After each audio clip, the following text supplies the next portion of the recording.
They didn't know that the man they called a disappointment would become the reason I survived every single hard thing that came after. The last time my father looked at me like I was still his daughter, I was standing in the kitchen of the house I grew up in.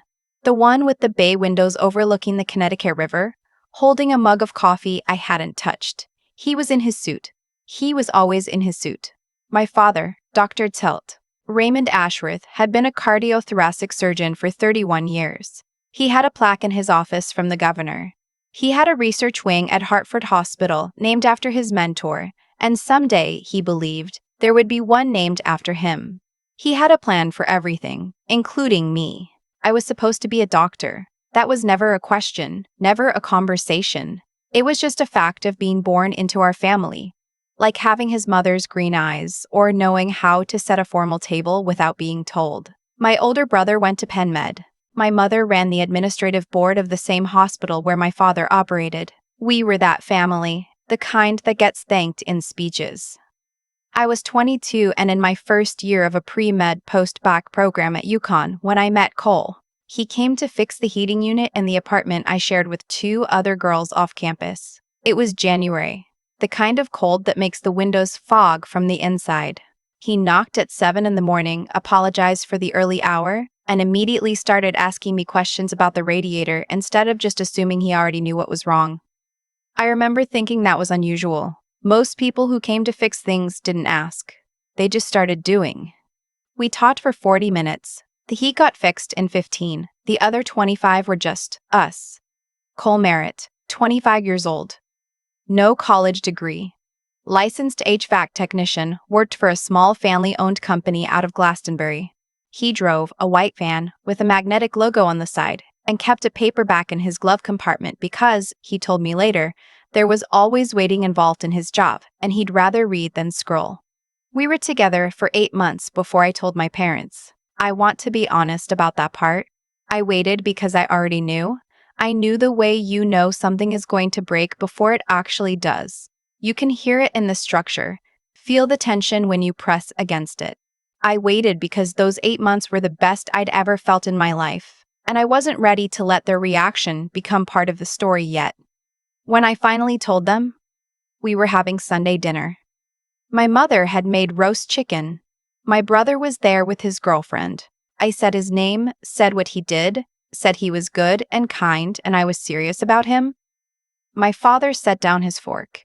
He didn't yell. That would have almost been easier. Instead, he asked me, in the careful, measured tone he used when he was explaining a difficult prognosis to a patient's family, whether I had thought about what I was doing, whether I understood what I was walking away from. He said Cole's name like it was a foreign word he wasn't sure he was pronouncing correctly. My mother cried, not the emotional kind, the disappointed kind, the kind that's really just a different form of anger. My brother didn't say anything.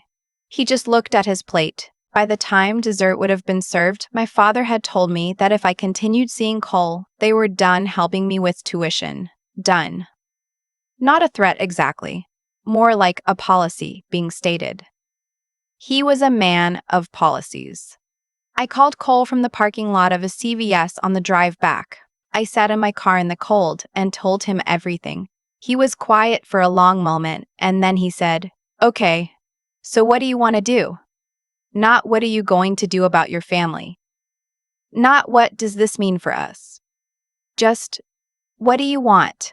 I transferred out of the post-bac program the following semester, not because of him, because I'd been quietly miserable in it for a year and hadn't let myself admit it. I got a job doing billing and insurance coordination at a physical therapy clinic. I was good at it. I liked untangling the knots of insurance codes, figuring out why claims got denied, advocating on the phone for patients who didn't know how to fight the system themselves. I liked being useful in a way that didn't require me to become someone else first. My parents gave me 4 months. I think they assumed I'd come back. When I didn't, my father sent a letter, an actual letter, typed and printed, which told me everything about how seriously he was taking this, informing me that they were cutting off all financial support, that they would not be attending any future events at which Cole was present, and that they hoped in time I would reconsider the direction of my choices. I was 23 years old. I read it twice, folded it, and put it in a drawer. Cole and I got married 18 months later in a small ceremony at a farm venue in Simsbury. 31 guests. His parents were there, his sister, our friends. My brother sent a card but didn't come. My parents did not send anything.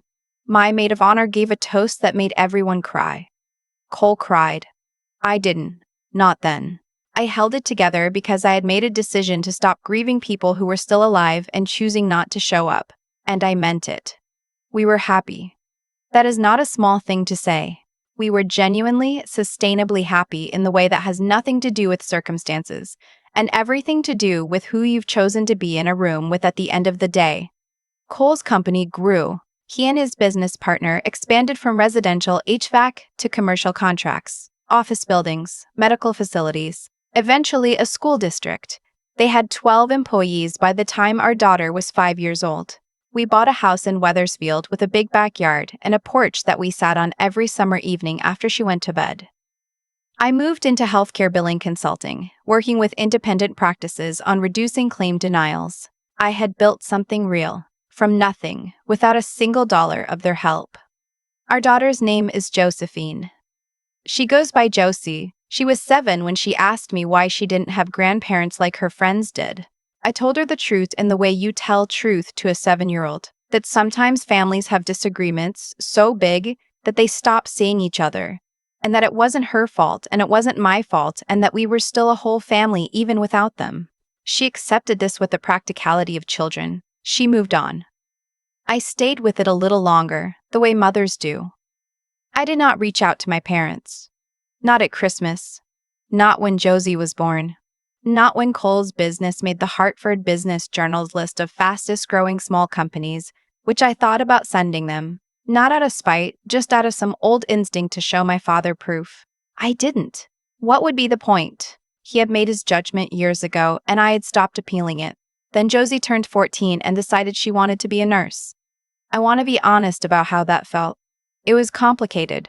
She came to it completely on her own. She'd volunteered at a pet shelter, then a hospital auxiliary program, and something had clicked. She was good with people in distress. She was calm and clear-eyed. She had her father's instinct for asking the right question instead of assuming she already knew the answer. I supported her completely.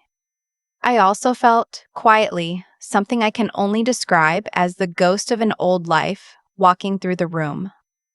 She had arrived at medicine on her own terms. I hadn't been able to. I let myself feel that for exactly one night and then I was done with it.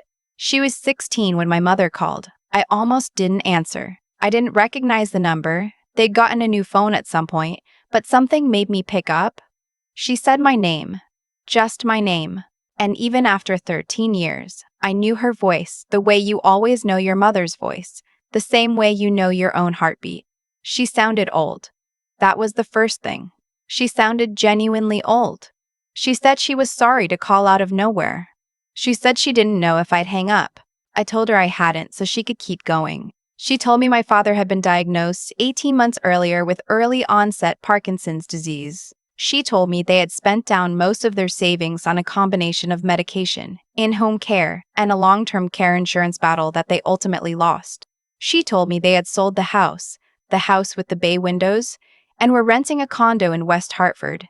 She told me she had gone back to part-time work at 64 years old. I sat with the phone against my ear and looked out my kitchen window. Cole was in the backyard. He was teaching Josie how to identify which circuit breaker went to which part of the house, because, he'd told her, everyone should know how their own home works. She was laughing at something he said. My mother kept talking. She said she wasn't calling to ask for money. She said she wanted me to know what had happened. She said she thought about me. She said she thought about me a lot. I asked her if my father wanted to talk to me. There was a long pause. She said he was proud. I said I knew that. She said she thought maybe a letter might be easier for him to start. I said he could write one if he wanted to. I wasn't going to do the work of initiating contact with someone who had mailed me a typed policy statement and called it parenting. She cried. The same kind as before. Underneath it was something that felt like grief instead of just disappointment, which was different. I told her I needed some time to think. I told her I'd call her back. I meant it both ways. I might call her back and I might need a lot of time before I did. I told Cole that night after Josie was asleep. He sat with me on the porch and didn't say anything for a while. Then he said, "You don't owe them anything. But you get to decide what you want, not what they deserve."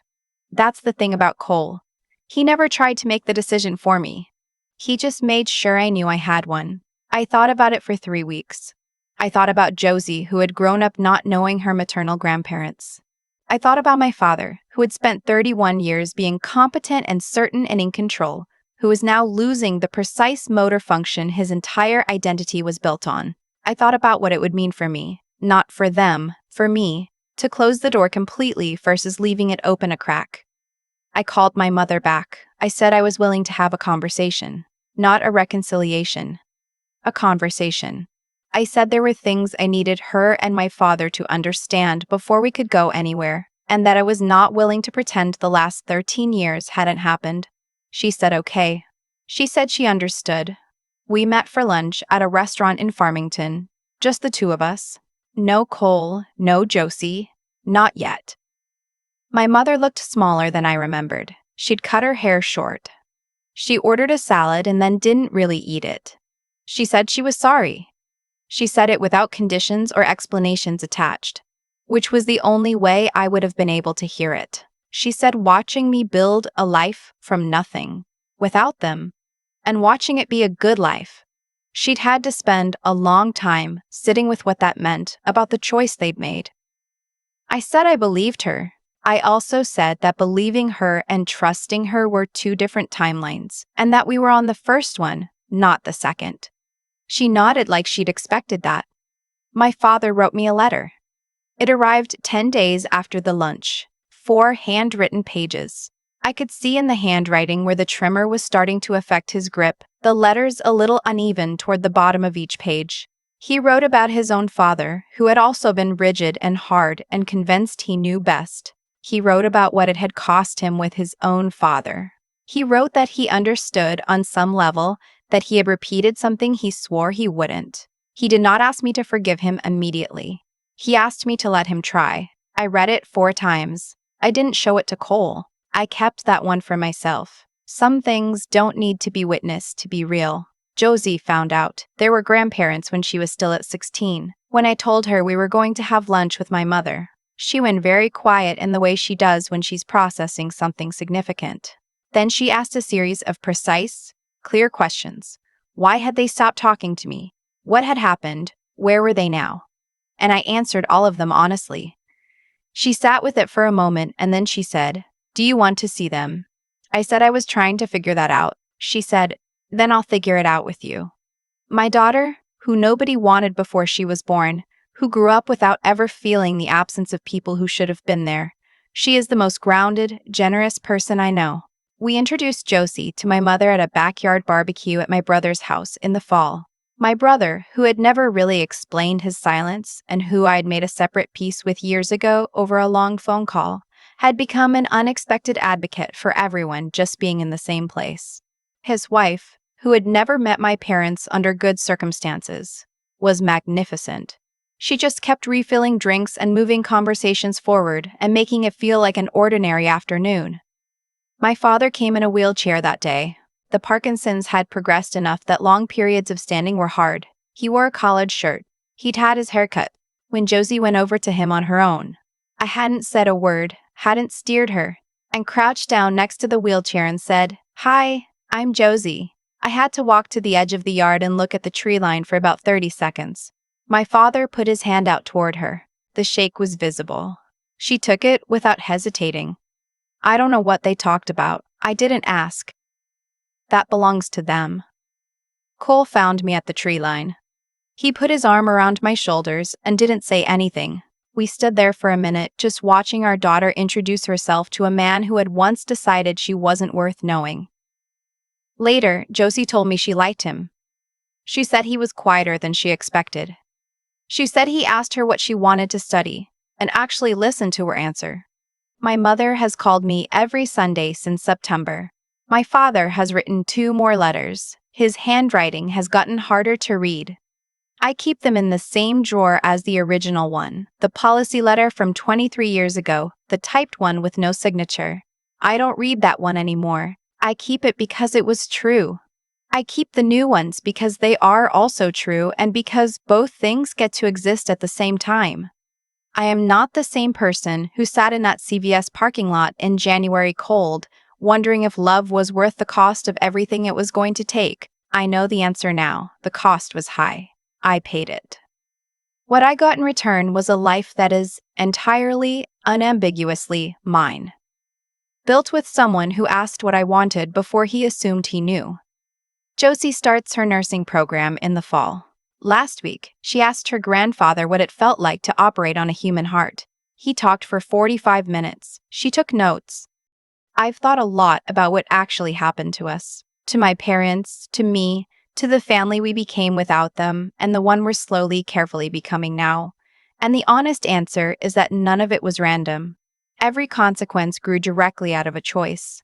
That's not a comfortable thing to sit with. It means I have to apply the same logic to myself that I apply to them. My father built his entire life around the belief that control was the same thing as love. He made decisions for me the way he made decisions in an operating room, with authority, with certainty, with the assumption that he already knew the outcome better than anyone else in the room.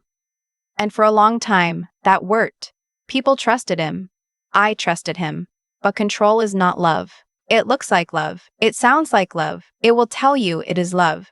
But when you test it by actually disagreeing, you find out what it really is. What it really was in our house was a condition. And I stopped meeting the condition. The 13 years that followed were hard in ways I didn't expect, and good in ways I also didn't expect. I thought losing my parents' approval would feel like a wound that stayed open. Sometimes it did. But mostly what I found was that once I stopped spending energy managing their expectations, I had so much more of myself left over. I built a real career. I married someone who asked what I wanted before he assumed he knew. I raised a daughter who walks into a room and makes people feel immediately that she is paying attention to them. None of that came from my father's plan. All of it came from the decision to stop following it. What my parents lost, they lost because they chose it. That is the hardest part to say, and also the most important. They didn't lose 13 years because of Cole, because of his job title, because of some accident. They lost them because my father decided that his idea of who I should be mattered more than who I actually was. Every birthday Josie had without grandparents on my side. Every milestone. Every ordinary Tuesday. That was a chosen absence. And I had to make peace with the fact that I could not have changed it. Not by arguing, not by compromising, not by becoming someone smaller. But here is the other side of that. When my mother called and said she was sorry without conditions attached, that was also a choice.